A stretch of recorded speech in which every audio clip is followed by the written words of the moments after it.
Bonjour à tous la famille OM, bienvenue sur le canal Olympien pour la gazette du Mercato de ce mercredi 18 juillet. Alors, elle va être un petit peu combinée avec un début donc sur les actus de l'Olympique de Marseille et suivra après bien sûr la page Mercato. Les amis, avant de commencer cette gazette, voilà, je voudrais m'excuser auprès de tous les auditeurs de la chaîne du canal Olympien parce que nous avions prévu hier soir de faire un live avec Jérôme à 21h30 et nous avons eu un souci de dernière minute qui nous a empêché malheureusement de le faire. Mais ne vous inquiétez pas, on est là ce soir avec Jérôme, les amis, à partir de 21h30. Nous ferons un live OM Actualité et bien sûr le live Mercato. Nous allons revenir sur les dernières actualités de l'Olympique de Marseille et sur les dernières rumeurs du Mercato. Et on fera aussi avec Jérôme un point sur tous les noms qui ont circulé là depuis le début, qu'on voit circuler depuis au moins 15 jours, plus un point aussi sur les départs éventuels de l'Olympique de Marseille et pourquoi éventuellement ça pourrait bloquer. Voilà, donc ce soir les amis, à 21h30, on vous espère nombreux sur le canal Olympien pour ce live Mercato. Allez, on attaque les amis tout de suite cette gazette.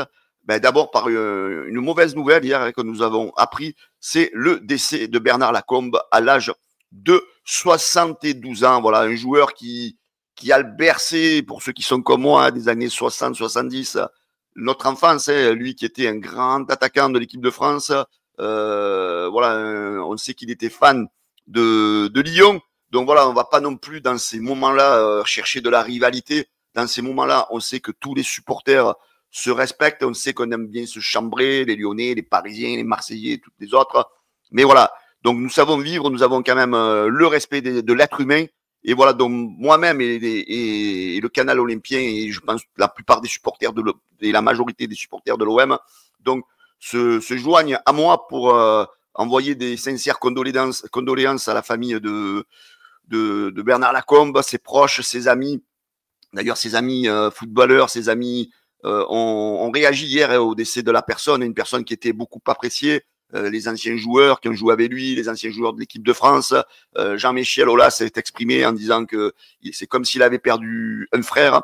Voilà, donc on voit que c'était quelqu'un de très respecté voilà, dans son entourage, dans le milieu lyonnais, dans le milieu stéphanois aussi, parce qu'il a aussi contribué avec la Saint-Etienne. Donc voilà, donc la France perd encore un grand monsieur du football. Voilà, j'avais envie d'ouvrir cette gazette, les amis, donc avec un grand respect pour cet homme. Et voilà, donc c'est quelqu'un qui va manquer au football français. Et voilà, je souhaite à nouveau mes sincères condoléances à toute sa famille. Allez, les amis, on va débuter donc cette gazette avec le classement des centres de formation des clubs sur la saison 2024 et 2025. Voilà, je vous l'affiche. Et bien sûr, on ne voit pas l'Olympique de Marseille dans le top 3. Et oui, voilà, le verdict est tombé. La 3F a fait l'article hier. Et on voit que le Stade Rennais est le centre de formation numéro 1 en France, suivi de celui de Paris.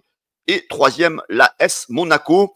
Et dans tout ça, les amis, vous allez me dire, mais où est l'Olympique de Marseille? Alors, ben, il va pas falloir regarder la quatrième, il va pas falloir regarder la cinquième place, il va falloir regarder bien très bas. L'OM se situe au 15e rang, les amis. C'est vrai que pour un club comme l'Olympique de Marseille, ça semble quand même, allez, on va dire le mot, ça semble honteux, parce que c'est vrai que c'est pas normal que de ce côté-là, l'OM n'arrive pas à se positionner comme centre de formation outstanding, on va dire, parce que déjà, un des critères qui est pris en compte, c'est le fait de faire jouer les jeunes du centre de formation en équipe première. Et c'est vrai que ça fait des années, j'ai envie même de vous dire des décennies, que ce n'est pas la force de l'Olympique de Marseille. C'est vrai que souvent on entend dire, oui, non, mais on va pas le faire jouer parce qu'on va le cramer. Alors dites-moi pourquoi des clubs comme Barcelone ou d'autres clubs, ils font jouer des jeunes de 17 ans et ils explosent. Et nous, à Marseille, on ne les fait pas jouer. Alors c'est soit parce qu'on prend les mauvais jeunes dans le centre de formation et ils n'ont sans doute peut-être pas le niveau, ou soit, ben, je sais pas, c'est une identité du club de ne pas vouloir faire jouer les jeunes. Donc, du coup, je pense que l'Olympique de Marseille va devoir, avec le bord faire des efforts sur ce niveau-là, essayer déjà de récupérer des joueurs qui ont peut-être plus de talent. Donc, je ne sais pas si c'est une histoire de talent et peut-être être plus audacieux et faire jouer un petit peu plus les jeunes avec l'équipe première. Donc, voilà, le boulot du board marseillais, donc, doit impérativement être porté aussi sur ce centre de formation. Allez, on en sait un petit peu plus, les amis, sur le programme, on va dire, estival de l'Olympique de Marseille. Donc, selon la Provence, l'OM affrontera 2 adversaires européens au Vélodrome dans le cadre de sa préparation estivale. Donc, alors moi, je fais pas de pronostic, mais voilà, quand je vois un petit peu la bonne entente qu'on a avec les clubs italiens et avec les clubs espagnols, je me dis pourquoi pas un club italien et pourquoi pas un club espagnol pour préparer la saison au Vélodrome et proposer à nous les supporters eh ben, peut-être 2 belles affiches avant le début de saison, parce que c'est vrai, ça commence un peu à faire long, les matchs sans l'OM. Et voilà, c'est une bonne nouvelle en tous les cas de voir que l'OM a prévu 2 matchs au Vélodrome cet été. Alors le stage aux Pays-Bas, on en sait un petit peu plus, qui se déroulera du 17 juillet au 24 juillet, donc une semaine aux Pays-Bas. L'OM va se déplacer dans l'équivalent du Clairefontaine français, c'est-à-dire ça se passe à Utrecht. C'est là où l'équipe néerlandaise va faire ses matchs ses préparations avant les matchs internationaux. Donc voilà, on sait que l'OM va se mettre un peu au vert aux Pays-Bas avant de préparer la saison. Et on va dire, voilà, c'est une bonne chose de se mettre peut-être un petit peu loin de Marseille pour se lever un petit peu cette pression avant le début du championnat. Allez, on débute les amis avec la page Mercato et Aymeric Laporte. Alors on en parlait dans la Gazette d'hier, le dossier devient de plus en plus complexe pour Aymeric Laporte du côté de l'Olympique de Marseille. On voit qu'il y a de plus en plus de clubs qui sont intéressés par le joueur. Alors du côté de Fabrizio Romano, on indiquait hier que le joueur pourrait éventuellement faire un peu au retour aux sources à l'Athletic Bilbao, mais selon le média AS, c'est désormais Arsenal, l'Inter Milan, Aston Villa et le Napoli. Et finalement, on voit que le Napoli, ils sont souvent sur des pistes que l'Olympique de Marseille suit, et c'est souvent eux qui gagnent. Voilà, donc on voit que malheureusement, l'OM n'a peut-être pas une histoire de moyens, d'aura peut-être européen. Hein. Voilà, on sait que l'OM a été un peu muet en Ligue des Champions depuis quelques années. Et c'est vrai que peut-être les autres clubs attirent un petit peu plus les joueurs. En tous les cas, voilà, l'OM a de la forte concurrence, même si le dossier n'est peut-être pas fini du côté de l'OM. Mais c'est vrai, quand on voit, les amis, que ce dossier traîne depuis au moins un mois, on nous disait qu'il y avait un accord, après il n'y a plus d'accord, après le club de Laporte voulait finalement une indemnité, il ne voulait pas le faire partir libre. On sait que le joueur, malgré tout, il a un salaire assez élevé. Donc voilà, est-ce que du côté de l'OM, on a lâché un peu l'affaire? Voilà, donc on n'en sait pas plus, on n'en entend plus parler. Donc j'ai presque envie de vous dire, les amis, que ce dossier peut presque tomber aux oubliettes du côté de l'OM. Le dossier, donc Aymeric Laporte, se complique de plus en plus. Alors les amis, on a appris aussi hier que Dedic figure sur la liste de Wolfsburg, hein, selon Fabrizio Romano. Le joueur donc devrait peut-être rejoindre Wolfsburg en Allemagne. On sait qu'il est prêté jusqu'au 30 juin à l'OM, hein, donc son prêt va se terminer. Alors je sais même pas s'il est encore sur Marseille. Je pense qu'il doit même plus être sur Marseille, le gars. Et donc il devrait filer plutôt du côté de l'Allemagne. On sait que l'OM ne lèvera pas l'option sur ce joueur. A priori, voilà, il a pas convaincu le board marseillais. Donc Dedic pourrait partir donc du côté de l'Allemagne. Allez, on poursuit les amis avec Quentin Merlin qui actuellement joue donc avec les espoirs français. Et donc son avenir reste en question. Hein. Voilà, on sait que le joueur se préparerait à tout, que ce soit à rester à l'OM, que ce soit de partir de l'Olympique de Marseille. On sait que l'OM n'a pas été convaincu par le joueur. On sait que l'OM recherche sur le côté gauche des joueurs. On sait que Medina pourrait éventuellement prendre sa place en tant qu'arrière gauche. Bon, le dossier Medina, pour l'instant, on n'en entend plus parler aussi. Donc voilà, donc je pense que l'OM se concentre un peu sur ses possibilités qu'il pourra faire par rapport à ce poste d'arrière gauche. Si l'OM arrive à trouver un titulaire, Quentin Merlin, bien sûr, passera plutôt en rotation, hein, en deuxième, en doublure.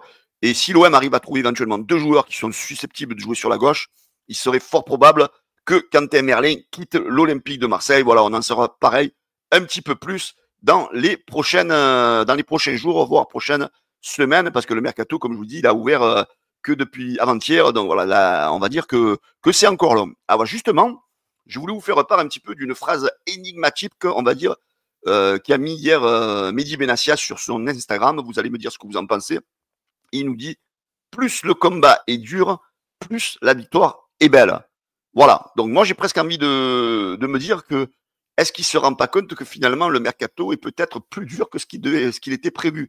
Hein, parce que est-ce que les plans ont changé? Est-ce que les joueurs qui avaient peut-être donné une parole, eh ben, finalement au dernier moment ils changent d'avis, ils vont dans d'autres clubs où ils sont mieux payés ou voilà. Donc peut-être que Mehdi Benassia là, touche du doigt que peut-être les moyens de l'Olympique de Marseille ne sont pas forcément élevés et qu'il est compliqué de, malgré la Ligue des Champions, de faire venir des joueurs. Alors, ça, c'est peut-être un message envoyé aux supporters en disant, les gars, soyez patients, même s'il n'y a rien qui arrive pour le moment, ça va arriver. Le combat, il est compliqué, on se bat pour des bons joueurs, mais ça va venir. Voilà, moi, je le prends un peu comme ça. Mais c'est vrai que cette phrase est un petit peu énigmatique. Je voudrais avoir un petit peu votre avis sur cette sortie de Mehdi Benassia sur Instagram hier.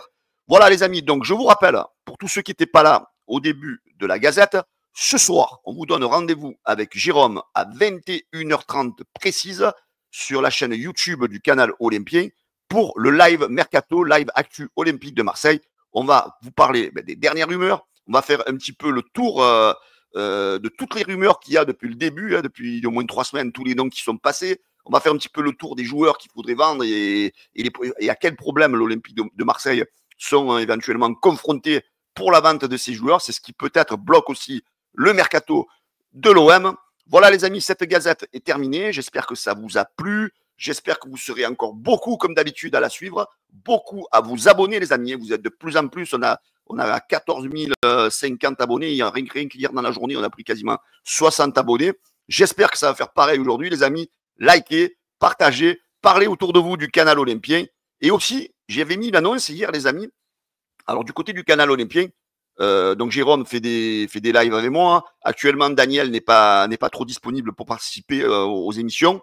Et voilà, je rechercherai 2 personnes qui voudraient rejoindre l'Olympique de Marseille.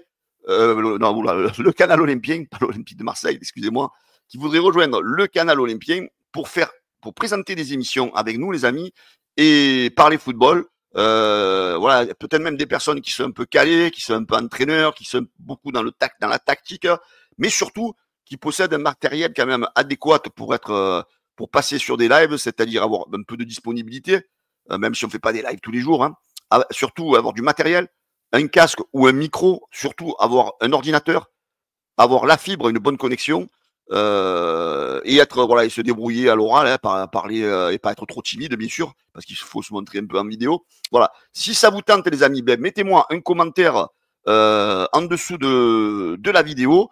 Et comme ça, si vous êtes intéressé, vous serez le bienvenu. Voilà, 2 personnes maximum, hein, pas beaucoup de monde. Et comme ça, voilà, de temps en temps, je fais tourner les personnes pour passer sur des émissions avec moi. Voilà les amis, merci à tous. Je vous souhaite à tous une excellente journée. N'oubliez pas, ce soir, 21h30 sur le canal Olympien, le live Mercato avec Jérôme. Et surtout, tapez sur la cloche et abonnez-vous. Ciao les amis, la bise à tous. Ciao, ciao, bonne journée.